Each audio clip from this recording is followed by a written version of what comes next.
Bismillahirrahmanirrahim. Assalamualaikum warahmatullahi wabarakatuh. Alhamdulillahi rabbil alamin. Nahmadullaha hamdan syakirin, hamdan na'imin, hamdan yuafi ni'amahu wa yukafi mazidah. Ya Rabbana lakal hamdu kama yanbaghi li jalali wajhikal karimi wa azimi sultanik. Ashhadu an la ilaha illallah wa ashhadu anna sayyidana Muhammadar Rasulullah. Allahumma salli ala sayyidina Muhammadin abdika wa rasulikan nabiyil ummi wa ala alihi wa sahbihi wa sallim. Amma ba'du.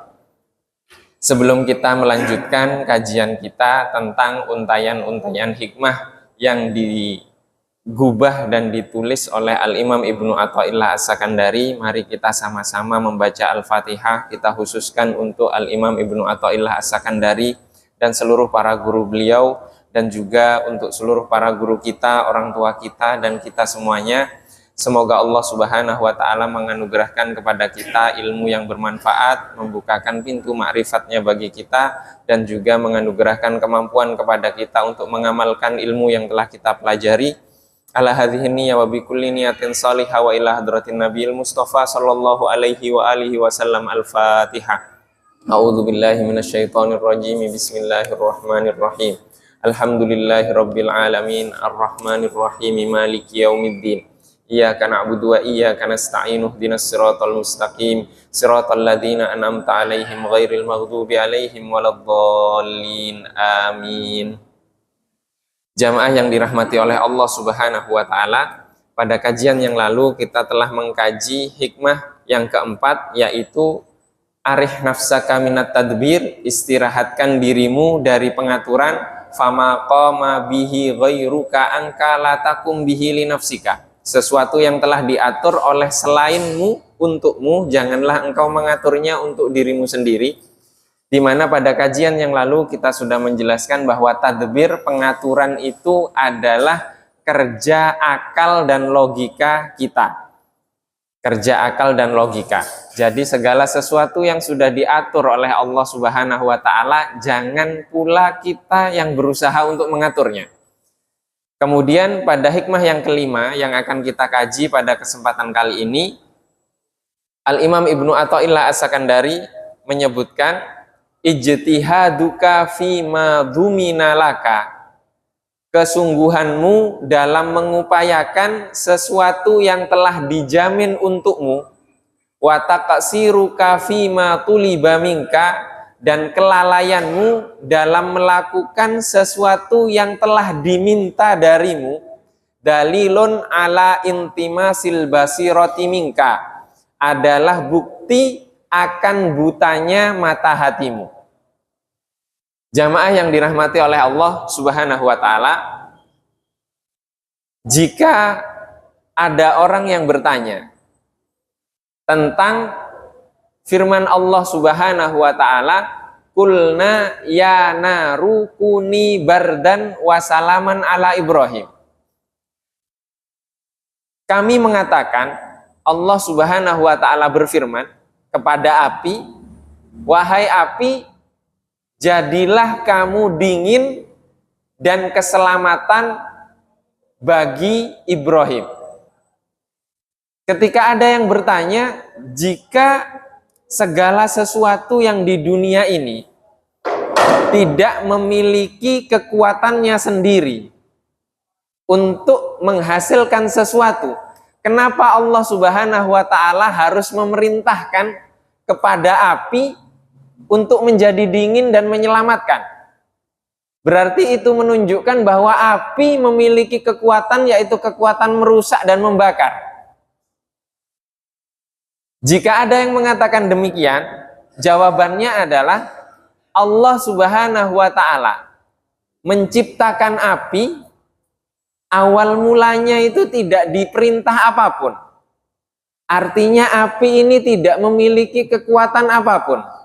Sampai kemudian Allah Subhanahu wa ta'ala memerintahkan kepada api, api kamu membakar. Maka kemudian membakar. Kemudian Allah memerintahkan kepada api, api jadilah kamu dingin dan penyelamat bagi Ibrahim. Maka api langsung melaksanakan perintah Allah Subhanahu wa ta'ala. Apa maksud dari kisah ini? Maksudnya adalah api itu tidak memiliki nafsu seperti kita. Jadi ketika api diperintahkan untuk membakar, dia akan terus membakar. Ketika dia diperintahkan untuk menjadi dingin, dia langsung jadi dingin. Coba kita diperintahkan oleh Allah untuk sholat, kita sholat. Kita kadang nggak sholat. Kita diperintahkan oleh Allah Subhanahu wa ta'ala untuk menghamba, apa kita menghamba? Tidak. Maka di sini inilah perbedaan. Perbedaan antara kita dengan makhluk-makhluk yang lainnya. Dalam hikmah ini, Ibnu Athaillah mengatakan, kesungguhan kita mengupayakan sesuatu yang telah dijamin oleh Allah untuk kita. Dan kelalaian kita dalam melaksanakan sesuatu yang telah diminta dari kita untuk kita lakukan, itu adalah bukti bahwa hati kita ini sedang apa? Sedang buta. Bagaimana sesuatu yang sudah dijamin malah kita gigih mencarinya, yang diperintahkan kita tinggalkan. Ini maksud dari Al-Imam Ibnu Athaillah As-Sakandari. Allah Subhanahu wa ta'ala berfirman di dalam Al-Quran surat Adz-Dzariyat, A'udzu billahi minasyaitonir rajim. Wa ma khalaqatul jinna wal insa illa liya'buduni. Dan tidaklah aku menciptakan jin dan manusia melainkan liya'buduni, untuk menghamba kepadaku. Jadi perintah pertamanya menghamba kepadaku. Ma uridu minhum mir rizkin. Tidaklah aku menginginkan minhum, dari seorang pun dari mereka, mir rizkin, sedikit pun rizki, atau untuk memberikan rizki. Jadi Allah tidak menginginkan dari salah satu pun dari kita sedikit pun untuk memberikan rizki kepada siapa? Kepada Allah. Jadi kalau kita diminta oleh Allah, kamu bayar zakat, dikira Allah minta ke kita gitu. Bukan. Allah nggak pernah meminta dari kita untuk memberikan rizki kepada Allah. Wa ma uridu minhum ayyut'imuni.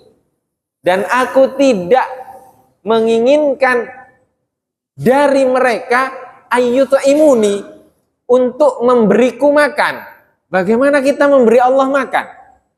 Oh, saya kan berusaha ini biar zakat saya banyak.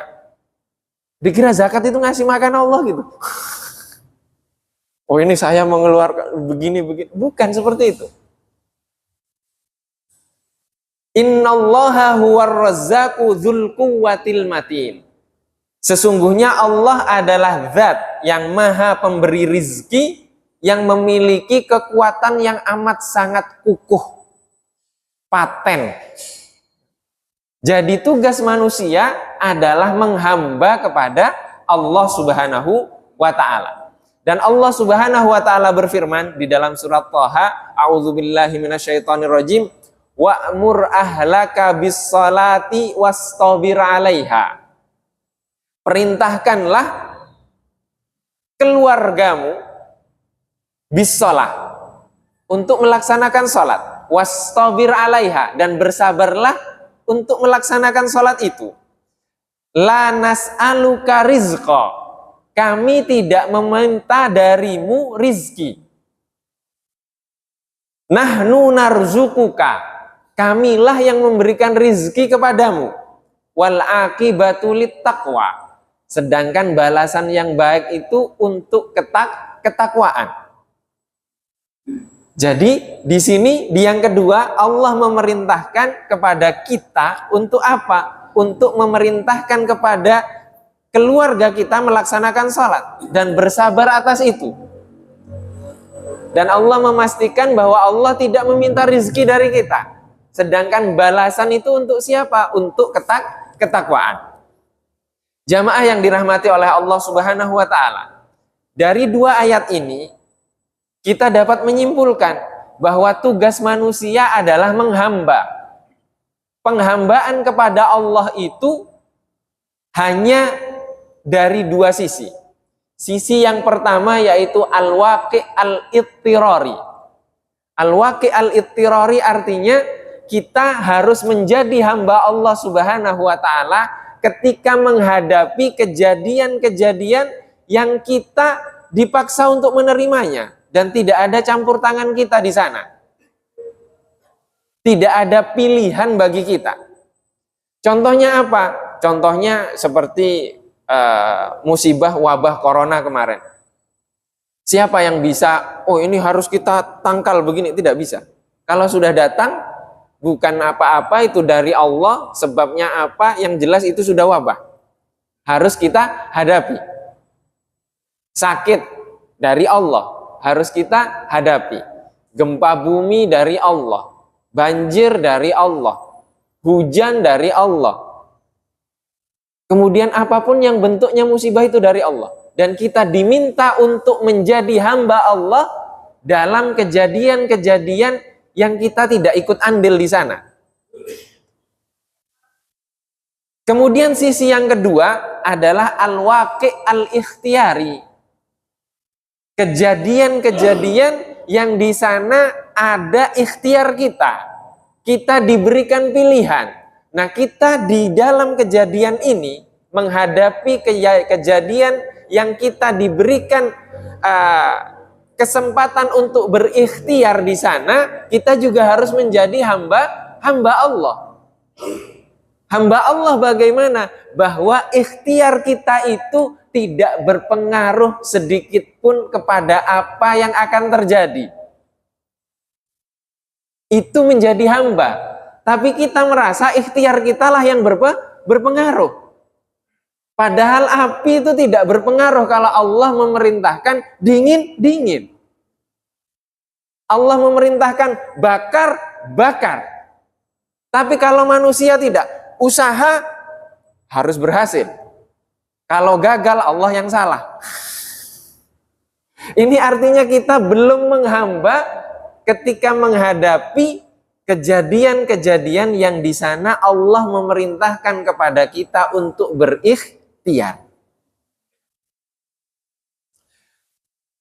Allah Subhanahu wa Ta'ala berfirman, A'udzubillahi minasyaitonirrajim, kullun qad alima salatahu wa tasbihahu. Segala sesuatu telah mengetahui salatnya bagaimana dan tasbihnya bagaimana.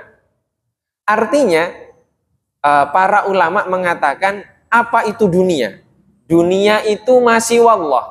Segala sesuatu selain Allah Subhanahu wa Ta'ala itu dunia. Jadi kita ini dunia. Anak kita dunia, keluarga kita dunia, harta kita dunia, masjid ini dunia. Semua selain Allah itu dunia. Artinya dunia ini adalah makhluk Allah. Makhluk Allah itu, setiap makhluk sudah diperintahkan oleh Allah Subhanahu wa Ta'ala untuk menjadi hamba. Dan setiap dari mereka itu mengetahui sholatnya bagaimana, tasbihnya bagaimana. Cuma kita saja yang tidak bisa membacanya dan tidak dianugerahi oleh Allah Subhanahu wa Ta'ala untuk memahami itu. Nabi Muhammad faham, melihat ada batu yang beristighfar, batu mengucapkan salam, itu Nabi Muhammad melihat dan merasakan itu. Kalau kita tidak. Artinya apa? Artinya Allah sudah memberikan tugasnya masing-masing kepada seluruh makhluknya. Sudah Allah perintahkan. Nah, sekarang pertanyaannya, kita sebagai manusia, kita sudah tahu tugas kita atau belum? Tugas kita apa? Allah Subhanahu wa Ta'ala menjelaskan di dalam Al-Quran, tugas kita adalah menghamba. Nah, menghamba ini dalam hal apa? Di ayat lain Allah Subhanahu wa Ta'ala berfirman, di dalam surat Hud, Allah Subhanahu wa Ta'ala berfirman, huwa ansha'akum minal ardi. Dialah zat yang menciptakanmu dari tanah. Wasta'marakum fiha, dan menjadikan kalian sebagai pembangun di dalam dunia itu. Kita diciptakan dari bumi ini, diperintahkan oleh Allah Subhanahu wa taala untuk membangun bumi ini. Itu perintah Allah Subhanahu wa taala. Jadi menghamba kepada Allah Subhanahu wa taala dalam membangun dunia ini yang kita hadapi tadi, menghadapi kejadian yang kita tidak ada ikhtiar di sana, menghadapi kejadian-kejadian yang kita harus berikhtiar di sana. Tapi dua-duanya harus berlandaskan kepada syariat dari yang menciptakan. Membangun bumi ini bagaimana? Membangun bumi ini pasti secara materi. Yang kedua adalah membangun secara peradaban.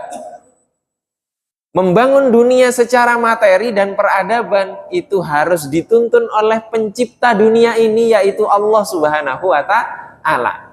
Bagaimana kita sekarang, ini Grand Syekh Al-Azhar sedang datang ke sini. Beliau menyampaikan, kita lebih bangga kepada kalau dipimpin oleh pemimpin-pemimpin yang alumni negara-negara barat.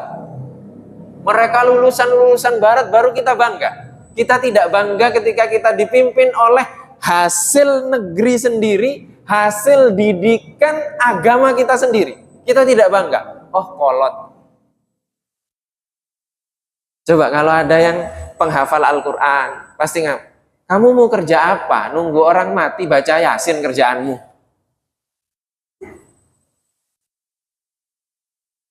Ngapain ngafal Quran? Bukankah pandangan kita kadang seperti itu? Maka ini semuanya membangun dunia itu harus dibimbing oleh syariat. Dibimbing oleh syariat. Nah, sekarang kita sebagai manusia dianugerahi oleh Allah Subhanahu wa taala keluarga. Apakah kita sudah memerintahkan, mengajarkan kepada anak-anak kita bagaimana sholat yang benar? Itu perintah dari Allah. Wa'mur ahlaka bis sholati. Perintahkan keluargamu untuk sholat. Berapa banyak anak-anak, jangan anak-anak kita sudah bahas kemarin, ada dosen pasca sarjana tidak tahu sholat Jumat, khutbah Jumat itu setelah sholat atau sebelum sholat. Berarti kan nggak pernah sholat Jumat. Ada orang yang nanya lagi, saya kadang kalau pipis itu nggak cebok, saya langsung wudhu, sholat saya diterima atau tidak? Terus kita mau bangkit dari mana kalau seperti ini? Kita mau membangun dunia dari mana? Kalau perintah Allah, yang Allah perintahkan, itu kita tinggalkan. Allah memerintahkan kita sholat. Sholatnya ditinggalkan, kita mau bangun dunia. Oh, ini kan Allah memerintahkan kita membangun dunia. Membangun dunia tanpa sholat. Dunia ini akan berjalan, sudah dijamin oleh Allah, pembangunannya nanti gimana? Allah memerintahkan kita untuk sholat. Nah, sholatnya kita tinggalkan, sesuatu yang sudah dijamin kita menggebu-gebu.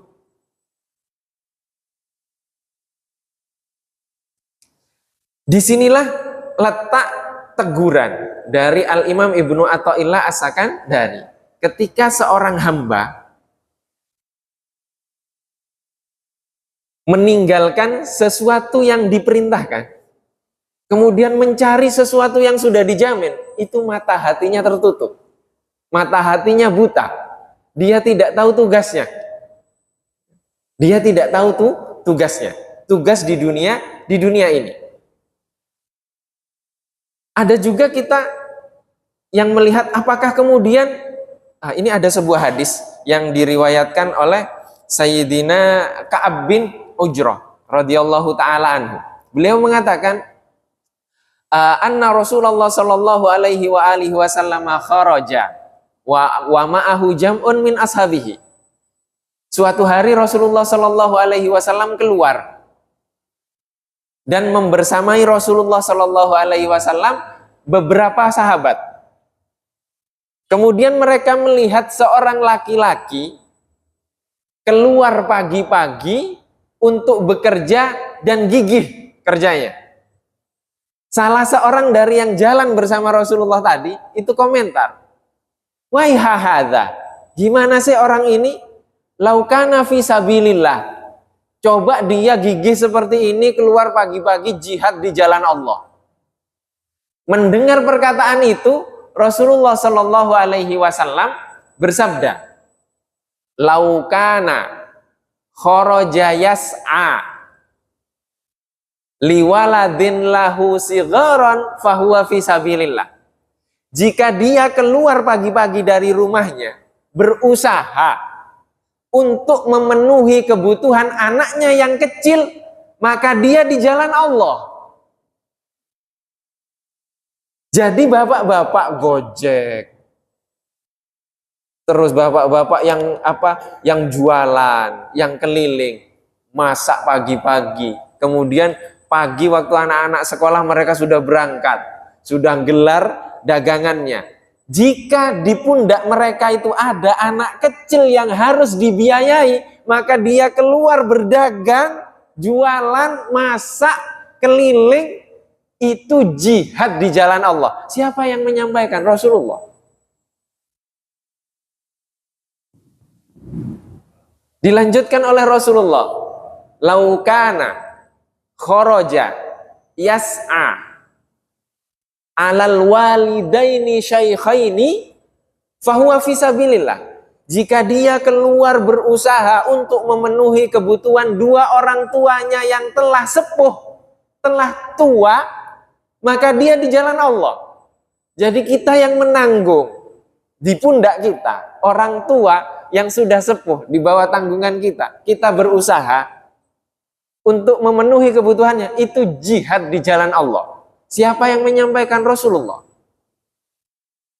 Laukana kharaja yas'a ala nafsihi. Jika dia keluar berusaha untuk memenuhi kebutuhannya sendiri, fahuwa fisabilillah, maka dia di jalan Allah. Dilanjutkan oleh Rasulullah, jika dia keluar berusaha untuk memenuhi kebutuhan keluarganya, maka dia di jalan Allah. Tapi yang kelima yang hati-hati. Rasulullah mengatakan, "Laukana kharaja yas'a tafakhuron wa takathuron fahuwa fi sabilis syaiton."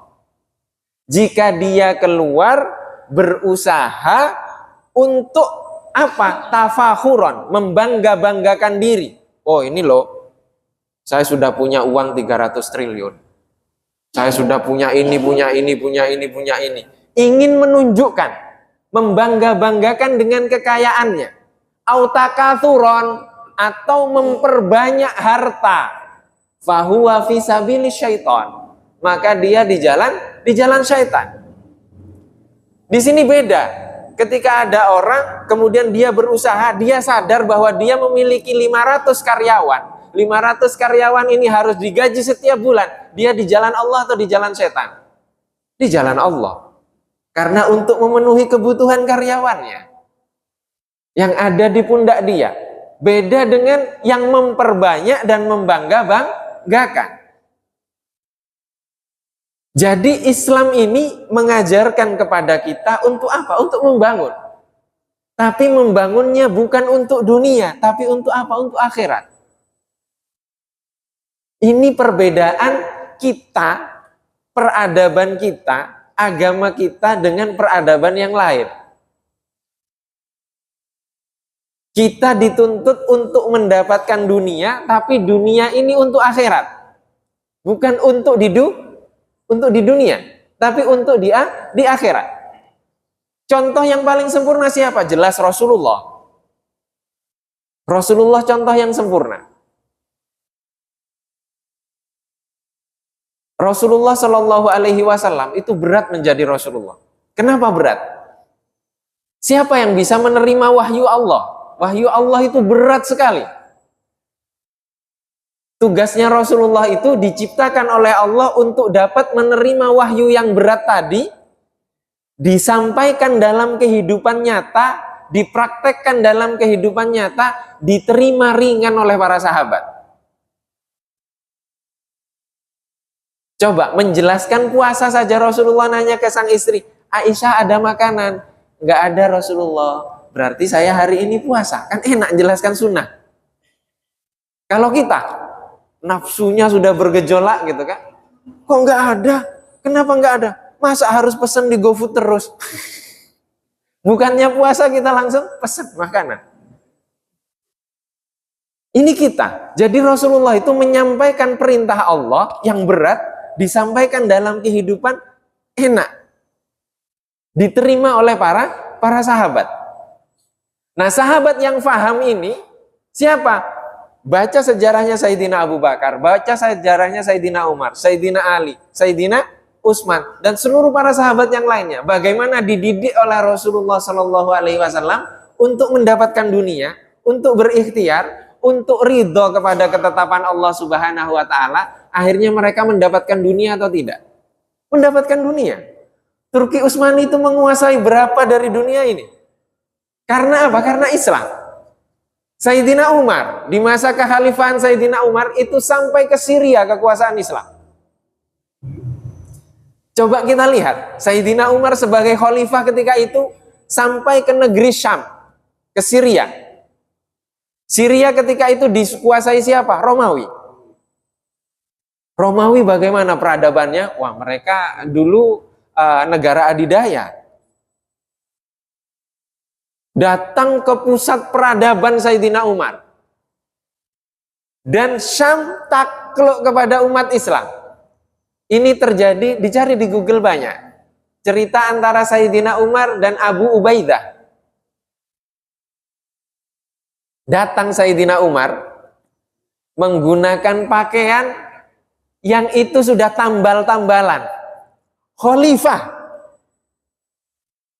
Seorang khalifah, Amirul Mukminin, pakaiannya tambal-tambal. Nah, kami kadang kalau ngisi pakai pakaian biasa nggak didengar, Pak. Harus pakai pakaian begini, kadang harus didengar. Pakai jas, pakai apa, pakaian pokoknya yang membanggakan gitu. Pokoknya kalau di Jakarta diundang pertama, pakaiannya tidak mau ini, wah enggak, jangan harap diundang lagi setelahnya. Kita masih seperti itu, gitu kan? Kita masih seperti itu. Saya pernah diundang lupa, kemudian ditelepon karena masih di Tebet. Akhirnya saya izin kepada pembina kami, oh saya lupa ada jadwal ngisi, gitu. Terus pembina kami sampaikan, SK itu pakai aja itu mobil, saya pakai mobil. Datang ke pengajian, keluar dari Pajero, Pak. Biasanya dipanggil Ustadz, dipanggilnya langsung Kiai. Oh Kiai, ya mari dibukakan, dituntun, Masya Allah. Enak sekali kalau punya Pajero. Saya ceritakan itu ke pembina, terus pembina ngomong, nggak apa-apa Ustadz, bawa aja setiap ngisi, yang penting berapa persen masuk ke yayasan. Kita ternyata masih materialis. Gitu kan? Kita masih materialis. Ini Sayyidina Umar menaklukkan Syam pakai pakaian compang-camping. Sobek-sobek pakaiannya dan ditambal-tambal. Bahkan beberapa riwayat mengatakan, aku melihat Amirul Mukminin tawaf di depan Ka'bah menggunakan pakaian dengan 21 tambalan. Bayangkan saya ngimamin di sini pakai pakaian tambal-tambal 21. Kayaknya besoknya langsung keluar surat keputusan jangan jadi imam lagi. Ini Sayyidina Umar, khalifah. Ini menunjukkan apa? Menunjukkan bahwa Sayyidina Umar bukan ke sana arahnya. Maka setelah dipaksa untuk ganti pakaian, Sayyidina Umar tidak mau. Apa jawaban Sayyidina Umar? Sayyidina Umar mengatakan, nahnu qaumun a'azzanallahu bil Islam. Kita ini adalah suatu kaum yang dimuliakan oleh Allah Subhanahu wa Ta'ala dengan Islam. Famahma talabnal izza bi ghairi ma a'azzanallahu bihi adzallanallahu, kata Sayyidina Umar. Jika kita mencari kemuliaan dengan sesuatu yang selain dengan yang Allah muliakan kita dengannya, maksudnya selain dengan Islam, maka Allah akan menghinakan kita. Jadi kalau kita ingin mulia, pegang Islam. Kalau tidak dipegang Islam itu, mustahil kita mulia. Mustahil kita mulia. Mohon maaf, sekarang anak-anak kita ngefansnya ke siapa? Artis-artis Korea itu kan, banyak sekali itu. Saya sudah nggak masuk itu di mana akalnya. Mereka sudah ke sana arahnya. Jadi kalau kita tidak mengarahkan itu, kemarin saya beli apa itu? Citos atau apa gitu kan. Hadiahnya kartu, isinya artis-artis Korea gambarnya. Jadi sampai seperti itu pemberitaan mereka dan publikasi mereka dan dagangan mereka sampai seperti itu. Dan sekarang kita masih mikir-mikir untuk Jumat berkah gitu kan. Anak-anak sampai lari-lari begini kita larang.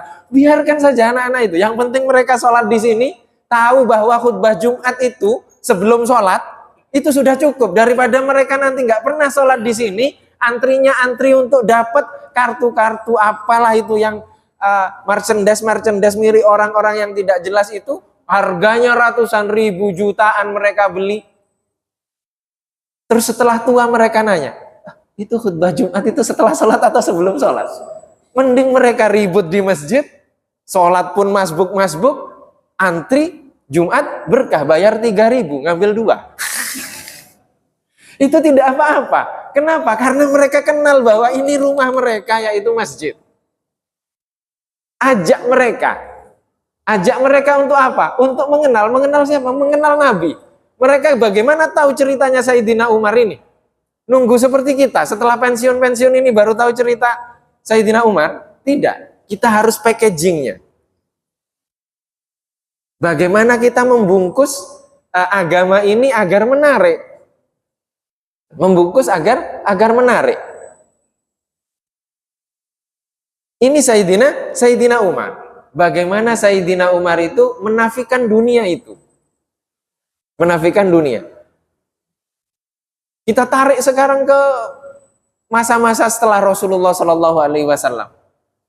Sayyidina Umar bin Abdul Aziz. Dari kaya raya. Jadi pemimpin. Jadi miskin. Anaknya nggak bisa beli pakaian baru. Yang bisa beli pakaian baru adalah rakyatnya. Rakyatnya yang bisa membeli pakaian baru. Anaknya nanya, ayah gimana ini? Saya masa anaknya khalifah, tapi pakaiannya seperti ini katanya.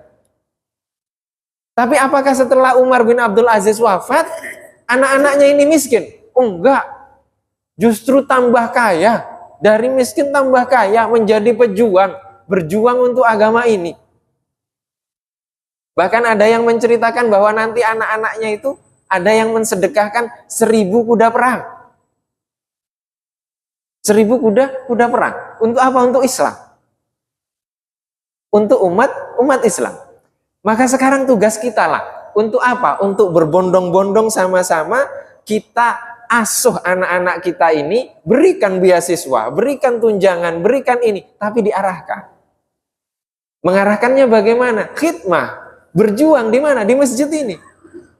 Tidak apa-apa kita libatkan anak-anak muda ini dalam seluruh kegiatan, beri insentif agar betah di masjid.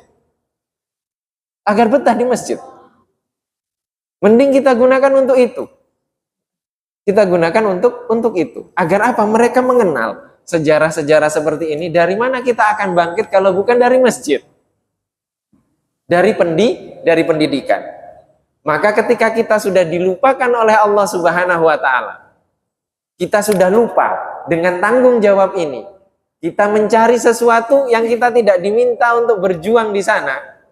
Kita sudah salah. Mata batin kita akan tertutup. Karena kita tidak tahu yang mana yang kewajiban, yang mana yang bukan kewajiban. Ini maksud dari Al-Imam Ibnu Athaillah As-Sakandari dalam hikmah ini, yaitu ijtihaduka, kesungguhanmu dalam mengupayakan sesuatu yang telah dijamin untukmu, dan kelalaianmu dalam melakukan sesuatu yang telah diminta darimu adalah bukti akan butanya mata batinmu. Maka kita harus tahu tugas kita masing-masing sekarang di dunia ini atas apa yang Allah Subhanahu wa taala perintahkan kepada kita, yaitu kita harus menghamba kepada Allah Subhanahu wa taala di setiap detik dari sisa-sisa kehidupan kita. Wallahu wa rasuluhu a'lam. Ini yang dapat kita kaji pada kesempatan kali ini. Masih ada waktu kurang lebih 10 menit jika mungkin ada yang ingin ditanyakan atau didiskusikan.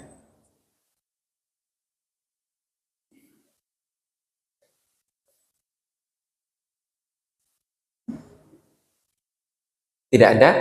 Jika tidak ada, saya tutup. Satu-satunya cara untuk sampai kepada kecintaan kepada Allah Subhanahu wa taala itu hanya satu, dengan mengikuti Rasulullah Shallallahu alaihi wasallam secara kafah. Kafah itu benar-benar, tidak hanya lahir saja tapi juga batin. Rasulullah Shallallahu alaihi wasallam sholat itu bukan hanya gerakan, bukan hanya bacaan, tapi juga ada kekhusyuan.